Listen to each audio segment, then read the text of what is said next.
এটা হচ্ছে কাতলা মাছের রোজালা। আর এটা বানানো যে কত সহজ, চলো আজকে তোমাদের সাথে এই রেসিপিটা শেয়ার করছি। দেখতে পাচ্ছ বন্ধুরা, চলো কীভাবে বানাচ্ছি আজকে তোমাদের সাথে শেয়ার করে দিচ্ছি। কাতলা মাছের রোজালা বানাবো, তার জন্য আমি প্রথমে কাতলা মাছকে ভালো করে ধুয়ে নিয়েছি। এবার হলুদ কিছুটা, আর সাধারণ অল্প একটু লবণ আর সর্ষের তেল দিয়ে এটাকে ভালো করে মেখে রাখবো।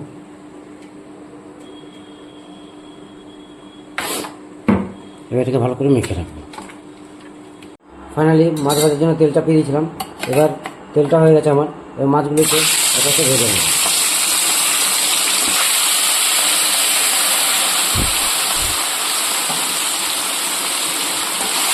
অল্প অল্প করে মাছগুলোকে দুপিট ভেজে নেব। ফাইনালি মাছগুলো আমার ভাজা হয়ে গেছে। এবার আমি মাছগুলোকে তুলে নেব। এভাবে বাকি মাছগুলোকে আমি ভেজে তুলে নেব লাল লাল করে। বাকি মাছগুলোকে এভাবে দিয়ে দেবো। ফাইনালি দেখো পরের মাছগুলো দুপিট ভালো করে ভেজে নিয়েছি। এবার এগুলোকে তুলে নিচ্ছি।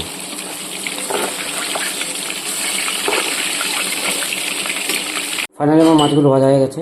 এবার চলো বাকি কাজটা সেরে দিই। কাতলা মাছের ঝোল বানাবো, তার জন্য আমি নিয়ে নিয়েছি পোস্ত 2 চামচের মতো, বাদাম নিয়েছি 1 ইঞ্চির মতো, আদা নিয়েছি, কাঁচা লঙ্কা। এগুলোকে ভালো করে মিক্সিতে গ্রাইন্ডিং করবো। তার সঙ্গে সাথে গ্রাইন্ডিং করে নেবো 2 মিডিয়াম সাইজের টমেটো। এগুলোকে চলো গ্রাইন্ডিং করে দিচ্ছি। এগুলোর সাথে অ্যাড করে দিচ্ছি 1 চামচের মতো কালো সর্ষে আর 1 চামচ হচ্ছে হলুদ সর্ষে। পোস্ত, আদা, কাঁচা লঙ্কা, বাদাম, কালো সর্ষে, সাদা সর্ষে 1 চামচ করে এটা গ্রাইন্ডিং করে ফোড়ন হিসেবে দিয়ে দিচ্ছি তেজপাতা 2, মানে একটা তেজপাতা 2 ভেঙে দিয়েছি, শুকনো লঙ্কা, মৌরি, গোটা জিরে, কালো জিরে, এগুলো ফোড়ন হিসেবে দিয়ে দিলাম। এবার কিছুক্ষণ হতে দেবো।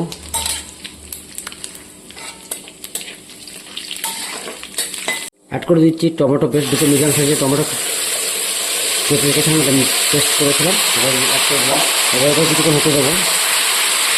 অ্যাড করে দিচ্ছি বেটে রাখা বাদাম, পোস্ত, কালো সর্ষে, সাদা সর্ষে, আদা, কাঁচা লঙ্কার বাটাটা এর মধ্যে অ্যাড করে দিলাম। এবার এটাকে খুব সুন্দরভাবে হতে দেবো।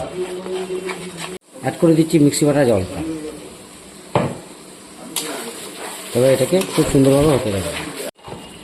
দিয়ে দেবো স্বাদ অনুসারে লবণ,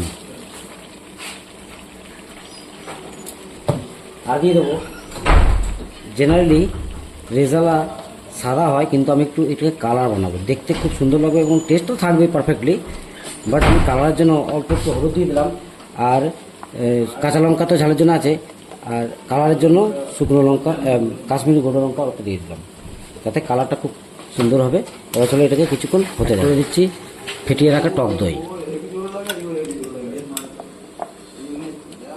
এবার এটাকে খুব সুন্দরভাবে কষিয়ে নেবো কিছুক্ষণ। ফাইনালি আমার মশলাটা দেখছো প্রপার রেডি হয়ে গেছে। এরপরে এর মধ্যে গরম জল অ্যাড করে দেবো।